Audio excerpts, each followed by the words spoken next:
Hi, I'm Mark, and today I have to talk about the treatment of asylum seekers in the UK again. According to the British government, accommodating refugees in hotels costs a lot of money. And now the Conservative Party is presenting a radical solution and is facing resistance from its own ranks. According to the media, the Conservative British government wants to accommodate around 500 unwanted migrants on a floating accommodation. As the newspapers The Times and The Guardian report, the Home Office wants to rent the three-story residential ship Bibi Stockholm and anchor the barge off the coast of southern England near Weymouth. The costs are therefore around £20,000 per day, plus security staff, food, and healthcare. The government of Prime Minister Rishi Sunak is causing trouble within its own ranks with that.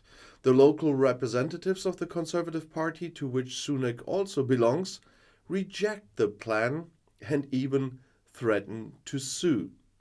And the background of the project? Well, the government wants to use all its power against unwanted migrants. A controversial law now provides for all people who enter the country irregularly to be interned for weeks and then deported to Rwanda or whatever other countries. They should be denied the right to apply for asylum. The United Nations Refugee Agency, the UNHCR, has sharply criticized the project. Critics accuse the Tories of exaggerating the problem and of wanting to win back voters with demonstratively tough action. Because of Brexit, London no longer has a readmission agreement with the EU. Accommodation for migrants in hotels costs millions of pounds a day, according to the government. And most recently, Deputy Prime Minister Dominic Raab announced that he wanted to reduce the costs of accommodating refugees. The idea that you can come to this country on an illegal boat run by gangsters and be put up in a hotel is going to stop, is what Raab said, according to The Guardian. Local Tory MP Richard Drex called the use of boats or barges totally and utterly out of the question. Existing problems would be exacerbated. We examine all legal means. We look for ways to stop this, Drex said. The Home Office, on the other hand, said, the pressure on the asylum system has continued to increase and makes it necessary that we look for accommodation options that offer better value for taxpayers' money than hotels. As was announced on Monday, 3,793 people traveled irregularly from France via the English Channel to Great Britain in the first quarter of this year. That is about a fifth less than in the same period last year. Great Britain and its government should decide who can come here and not criminal organizations, they still say. When the British Prime Minister Rishi Sunak presented this main pillar of the new migration policy, he was standing behind a lectern with a red sign that said, "Stop the boats." On the other side of the world, in Australia, many people experienced kind of a déjà vu as pictures from the UK made the TV news there. The then Australian Prime Minister John Howard said in 2001, "We decide who can come into this country and under what conditions." Yeah, déjà vu. If Rishi Sunak passes his proposed legislation, the UK will essentially adopt Australia's two-decade deterrence policy, as Australian commentators note. Leonor Taylor, editor-in-chief of the Guardian Australia newspaper, said, "The aim is to shatter the hopes of a group of people." Australia sends refugees who usually come to Australia by boat from Indonesia and want to ask for asylum there back to the open sea. Nobody knows how many of the barely seaworthy ships sink and how many people drown. Those intercepted by the Australian Navy are interned on remote islands in the Pacific, such as Nauru, and that for years, if not decades. And rapes, sexual assaults on children, and severe mental illnesses are endemic, as former guards report, and also doctors and psychologists. At least 12 people have died in the camps since the internment policy began. They were killed or took their own lives. The policy of deterrence in Australia is not tied to any particular party, though.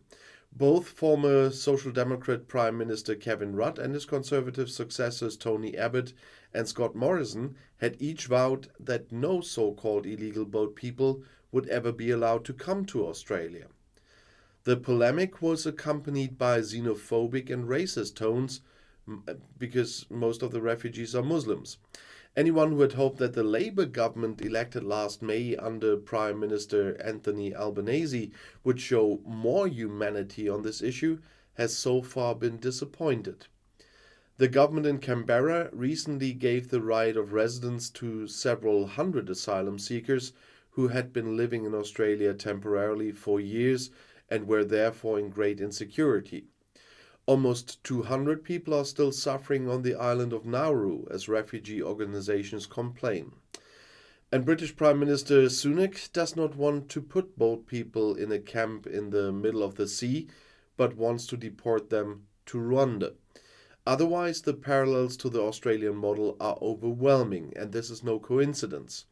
Alexander Downer, former Conservative Australian Foreign Secretary in Prime Minister John Howard's cabinet and an architect of anti-boat people measures, had advised the British government.